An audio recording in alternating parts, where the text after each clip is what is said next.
Assalamualaikum warahmatullahi wabarakatuh. Hai semua, kembali lagi di podcast Siu Ucap.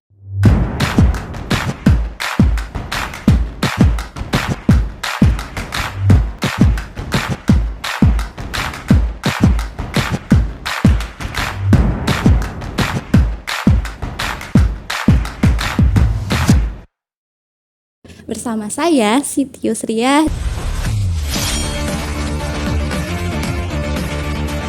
dan kameramen Rama Gustiana.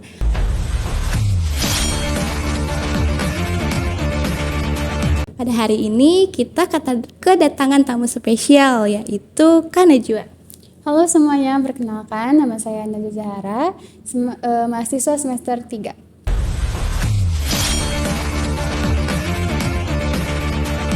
Halo Kak Najwa, apa kabarnya? Dan apa sih kesibukan Kak Najwa akhir-akhir ini? Baik, alhamdulillah kabarnya baik. Lalu kesibukan saya pada akhir-akhir ini itu adalah karena saya semester 3, sedang sibuk menyelesaikan tugas-tugas karena sebentar lagi akan menghadapi UAS tentunya. Wah, di tengah kesibukan Kak Najwa terhadap tugas-tugas, apakah Kak Najwa sendiri itu siap nggak untuk menjawab pertanyaan dari kami? Tentunya sangat siap ya, karena pembahasan kali ini tuh sangat menarik dan juga membuat saya ingin belajar lebih dalam lagi bersama kalian semua. Wah, karena Kak Najwa udah siap, langsung saja pada pembahasan pertama. Hari ini kita akan membahas sesuatu yang sering kita gunakan, namun jarang kita ketahui apa maknanya, yaitu terkait bahasa. Mungkin sebagai pembuka, saya ingin Kak Najwa menjelaskan terlebih dahulu apa sih yang dimaksud bahasa itu sendiri. Baik, bahasa secara umum yang saya ketahui itu adalah suatu sistem simbol yang dimana dipakai oleh manusia gitu kan, dalam alat ucapnya manusia untuk menyampaikan pesan, pendapat maupun ide-ide lainnya gitu. Nah, dalam bahasa ini sendiri tuh bukan hanya sekedar mempelajari tentang kata-kata ataupun kalimat saja, tapi juga mempelajari tentang aturan, strukturnya dan juga konteksnya. Yang dimaksud dengan aturan, struktur dan juga konteks itu adalah seperti bagaimana kita berbahasa kepada adik-adik yang ada di bawah kita umurnya, dan bagaimana kita berbahasa kepada orang yang di atas kita umurnya. Nah, hal-hal tersebut itu termasuk salah satu aturan-aturan dalam berbahasa, agar dimana kita sebagai manusia atau bahkan sebagai mahasiswa ini dapat berbahasa dengan baik dan benar sesuai dengan konteksnya.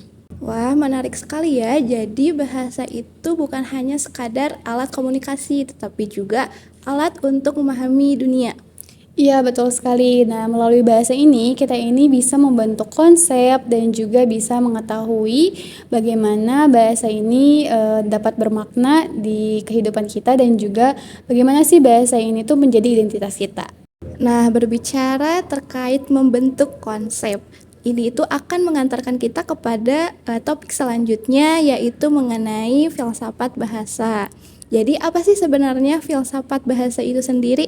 Baik, jadi filsafat bahasa ini adalah filsafat yang mempelajari tentang hakikat, fungsi dan juga struktur bahasa.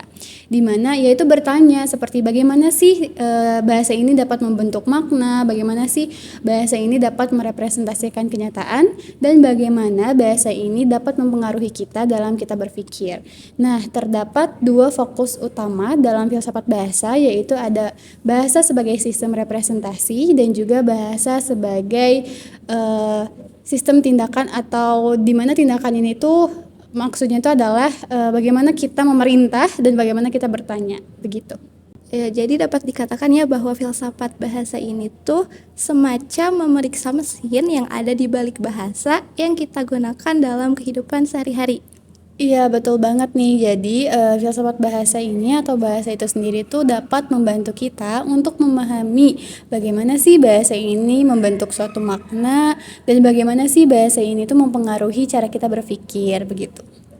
Wah, saya jadi semakin penasaran deh. Dalam bahasa itu sendiri tuh ada istilah dwi bahasa. Menurut Kak Najwa sendiri, apa sih arti dari dwi bahasa itu? Baik, mengenai tadi kedewibahasaan ya. Setahu saya, kedewasaan ini itu terdapat dalam sosiolinguistik biasanya, dan biasanya juga disebut dengan bilingualisme. Nah, bilingualisme ini adalah kemampuan seseorang dalam menggunakan dua bahasa di dalam kehidupannya sendiri itu. Nah, lalu jika kita tarik di dalam filsafat bahasa, bilingualisme ini tuh bukan hanya sekedar bagaimana kita menggunakannya saja, menggunakan dua bahasa begitu ya, tapi juga bagaimana kita memahami dan juga menguasai dua bahasa tersebut itu sesuai dengan konteksnya dan dengan baik serta benar.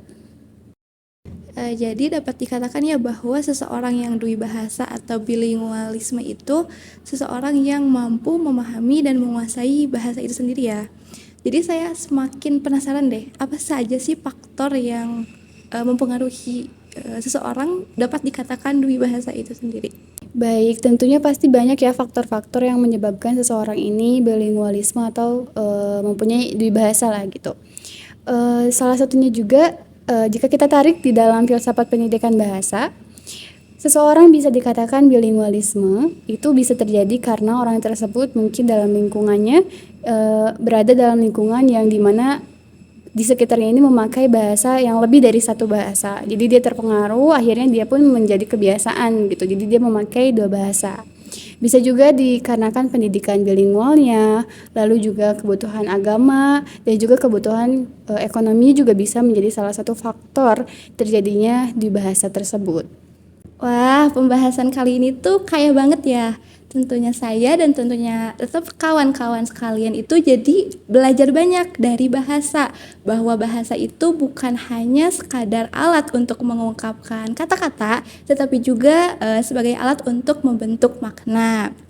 Dan ketika seseorang dikatakan dui bahasa, yaitu bukan hanya sekadar memiliki dua bahasa, tetapi juga dua jendela untuk memandang dunia.